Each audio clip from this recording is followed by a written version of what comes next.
Hello, my name is Victoria, and I decided to hop on here, make a video, and share my family's story as it relates to the sheriff's race right now. And my goal in this video is to not persuade you to vote against McCoy or to vote for Norton. My goal in this video is to share our story, and I just feel that we owe it to each other as Elbert County citizens to educate each other on what's going on in the Elbert County Sheriff's Office right now and how we can just help protect each other. My goal would be to shed some light on what is really going on out there to the Elbert County citizens. So I have my mom here with me too, who's going to be helping me share our family story. So last year, it was in August the 21st, 29th. And actually it goes back before that. So my sister had gotten pulled over at the end of May. She was driving in Elizabeth, got pulled over, and just got a warning, a verbal warning. Didn't have any ticket, nothing to sign, not even a business card from the deputy, which is not okay. And so she got pulled over, they let her off, and she went about her business. So now let's fast forward to the end of August, okay? So my sister is 36 weeks pregnant and gets pulled over in Douglas County on her way to work. She has her 2-year-old in the back of the car and gets pulled over, and the officer says that she's under arrest. At first, my sister thought that it might be identity theft, and as she's asking the police officer why, I don't understand, this can't be, and she's starting to get flustered, they proceed to arrest her. And so my sister's 2-year-old daughter is in the back of the car, and they're just horrible to her, which is in Douglas County. That's a whole different can of worms that we can get into. But for the simplicity of this video, we're not going to, because the focus is on the sheriff's race right now in Elbert County. So they ended up arresting her, treating her horribly. My brother-in-law had to come and get my niece, who was crying in the backseat. My sister went to go just comfort her, and they're yelling at her, saying, "Get back in the car. You can't, she's under arrest. You can't talk to her." Absolutely. So all of this could have been avoided, okay? So I'm going to get into that part of the story. So they ended up arresting her in handcuffs. Her handcuffs are so tight that there's huge marks all the way around. She's scared. What if I fall? What if I fall? She can't even get in the back of the cop car because she's 36 weeks pregnant. And so they take her to the hospital. So now, and she's on her way to work, mind you. And so they take her to the hospital, and the nurse said, "Why are you even here?" And my sister looks at the cop and says, "Because she took me in here." My sister still at this point has no idea why she's even being arrested, because in May, she only had a verbal warning. She's not even putting the two together at this point, still thinking that it's possible identity. No, they did tell her that it was for failure to appear in court for an unpaid ticket, of a ticket that she never received. So while she was in the hospital, she started having contractions, of course, because her blood pressure is raised. She's scared out of her mind. Her daughter is going through all this trauma. Her husband has no idea what is going on. And so they take her to the hospital to get medical clearance to even go to jail. They take her to jail. They almost do a strip search on her. She's barefoot. They don't offer her any water. Anyway, we can get all into that. She was in a holding cell with 15 other men and had to use the restroom behind a half wall while, this is what's going on, okay? This all could have been avoided had Elbert County Sheriff's Department been on their game. That's why we need some change happening in the Elbert County Sheriff's Department. So they end up arresting her. She gets out on bail for $200, okay? $200 bail.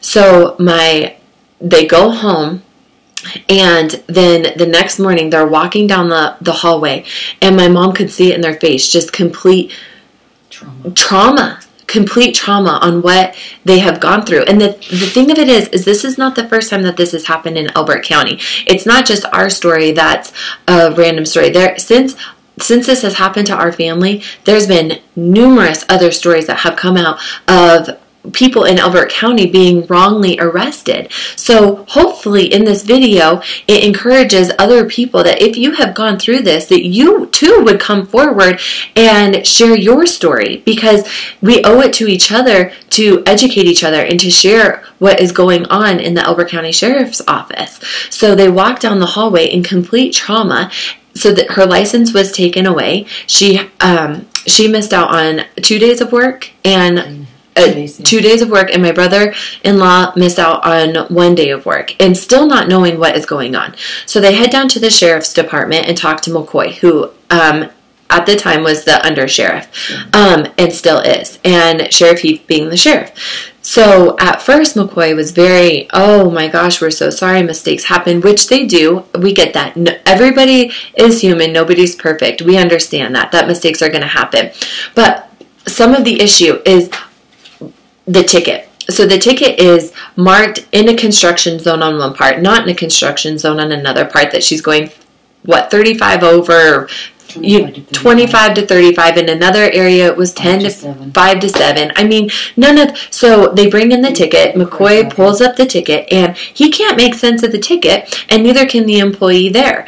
And so right there's a problem when you can't even make sense of the ticket. If you're going to write a ticket, and that's your job, like that's your job, is to write the ticket. Do it well. And so the ticket was all jacked, and at first he was very, sincere about it. Oh, I'll go to Douglas County. I'll get your license back. I'll get your $200 for bail back. And so he calls the next day, brings the license in, only $40. Why just $40? And then said, well, the $160 will come to you in a check later on. But that's not what he told him. So what happened to the $160 there? Cash. So they paid Bailey $40 cash and then didn't pay, that it doesn't make sense. Okay, it doesn't make sense.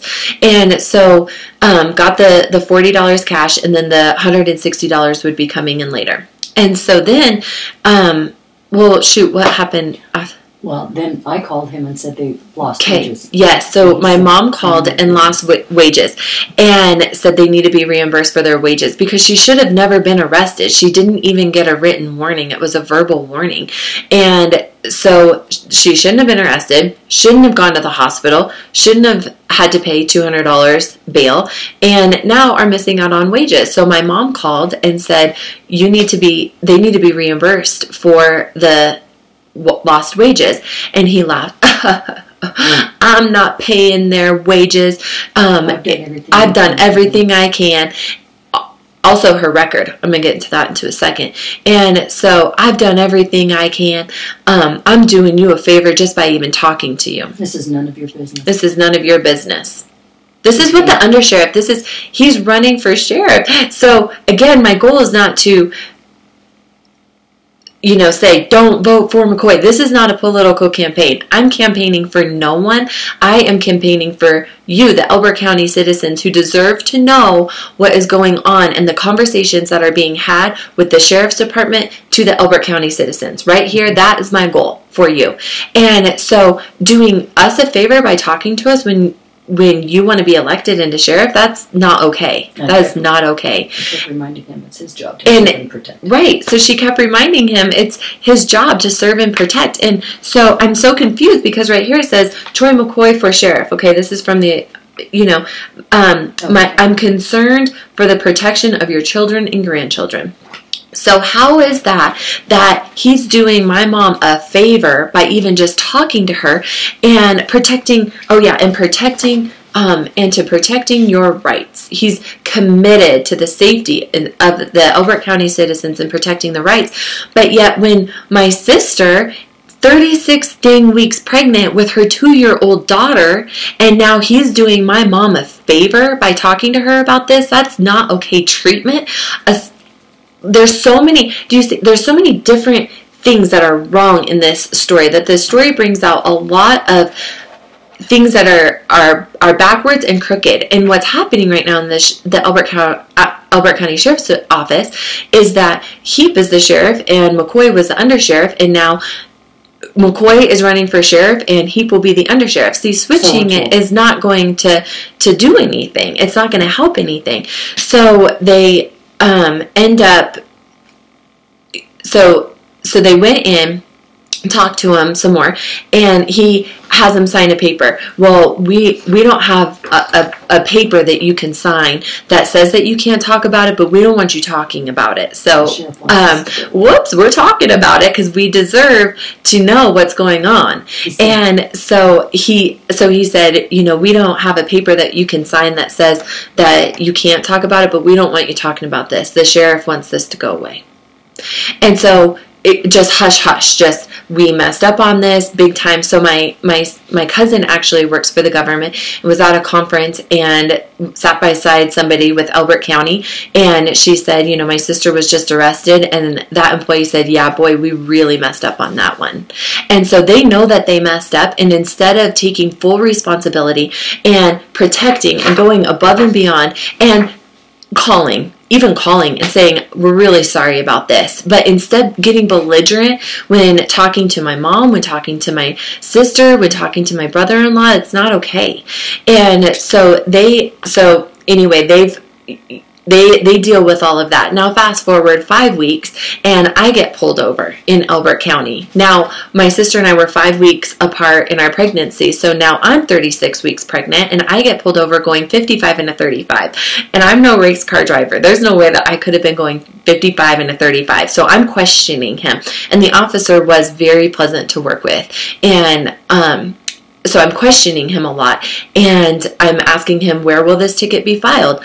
Will you file it as am I going to get arrested in 5 weeks from now with my newborn in the car? And I'm shaking right now. So it's not fair that now we have a fear of, shoot, if I get pulled over, am I going to get hauled off to jail?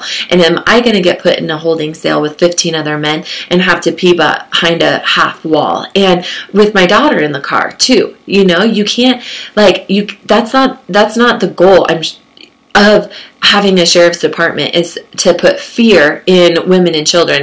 That's not the goal. And so I'm asking him all of these questions.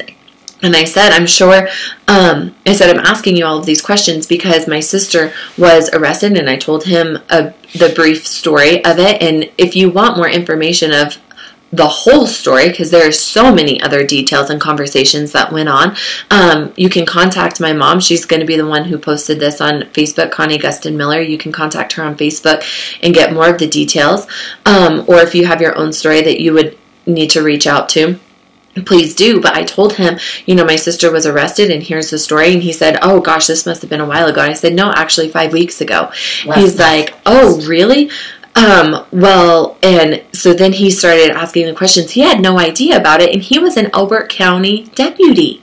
So where was the follow-up in that? Was there any training at all saying, you guys, you need to fill out your tickets right? This woman was wrongfully arrested. We have the blame on that. We took full blame for it. Now here is what we need to do to better it and to grow. Isn't that what we need to do as Americans and as human beings, is to constantly be getting better and growing ourselves? And it's not happening. And that's what we want to happen in Elbert County, is for it to only go up, and it's not going up. And so he had no idea about it. So turns out, I was questioning him so much on my ticket, he said, well, I'll go back and make sure that the speed limit was actually what it was. This is a whole different chunk of Elbert County Sheriff's Department. So he pulled me over going 55 and a 35. Turns out the speed limit zone was 55. So I was going 55 in a 55. I had my cruise control set because we all the Elbert County citizens, do you speed in Elbert County? No, because they're pulling people over left and right. And so I had my cruise control set. That's how I knew that I was not speeding, especially going 55 and a 35. So he called me and dropped it to a warning. But why did I even get a warning if I was going 55 in a 55? Because there was no follow-up at all, which is that's like a huge issue in our entire story, is the follow-up in it. And so it's just very frustrating when we see the Elbert County Sheriff's Department handle it the way that it was. We never heard from Sheriff Heap at all during this entire process. And now my sister, 9 months later, has post-traumatic stress from it and didn't even... Last night, coming home from the stampede, there's lights behind her, and the cops end up going past, but she's shaking, and she's asking her husband, are we going to get pulled over? Are we going to get pulled over? And just breaks down into bawling tears, because not only should all of that have been avoided with the ticket, and all of the events leading up to the arrest was all wrong, but from the arrest till now is really wrong on how it's been handled, and how the Elbert County Sheriff's Department is handling it and running it. That all is really bad. And even my niece, my sister's 2-year-old little girl, we were at a party and a cop came up to her and just wanted to offer her a sticker, and being very nice, like he was very gentle, and she was saying, no mama, no mama, no mama, hiding behind her leg, where I just think, gosh, what if the Elbert County Sheriff's Office would have... I mean, they really screwed up on that one. They know it. They have forked out money for it, and they really screwed up on it. And now to just... oh God, it was handled terribly. I mean, we could go on and on and on, but for the sake of this video, we feel that it's important to just share each other's stories, and we need change. We know that we need change, and it's all of us working together, because it is our privilege as Americans, as Elbert County citizens, to elect those who we trust and who we want to, the golden rule, treat other people as you would want to be treated. And I can guarantee it that nobody would want their daughters, both of them, 36 weeks pregnant, being pulled over with situations like that, where it says, especially your children and your grandchildren, you don't want your children or your grandchildren. It's our privilege to work together as a county to elect a sheriff who's going to have integrity. And this is an integrity issue. If this is a campaign, this is what this guy is campaigning on, and that's not true. We've witnessed it firsthand, and several others. There was a man who was pulled over with his kids in the car, full of groceries. Same thing, hauled off, boom, arrested because of an unpaid ticket that he had actually paid. So now his kids went through the same thing. There's another one that they said that her trailer wasn't hers, and she's saying, I have the paperwork in my back, or in the trailer, I have the title to it. They didn't even check it. They just hauled her off right to jail too. There was another one who had legal custody and, was pulled out. Like, that's... people, there's other stories. We're not the only ones who have been wrongfully arrested from this. There's other stories out there. And so we just owe it to each other to tell your stories. Oh, yes. So just tell your stories. Share it with each other. And so if you do have a story to share, then reach out. But my goal in this is not to make you feel attacked for voting one way or the other. This is our story, and obviously, we've been wronged by Troy McCoy and Sheriff Heap and the Elbert County Sheriff's Office, and it doesn't do well with us. And what I told my officer that pulled me over is it's important to me that Elbert County is full of deputies and sheriffs who are full of integrity and who are committed to making Elbert County great and protected and to feel safe, especially with the connection between the sheriff's office and the citizens. And that's where this story proves that we just need a change. And so... Do you have anything to add, Mom? Just that we need to have a sheriff's department that will serve and protect all citizens. all the time. Right. Yeah. Yep. So we need to have a sheriff's department that needs to serve and protect all citizens at all times, not just in school, but on the road, in other counties too, because now Douglas County is pulled into it too, not just Elbert County. So this is our family story. And if you have any questions on more details or have your own story to share, just reach out to my mom, Connie Gustin Miller, on Facebook, and we'd be glad to talk to you. Thanks so much.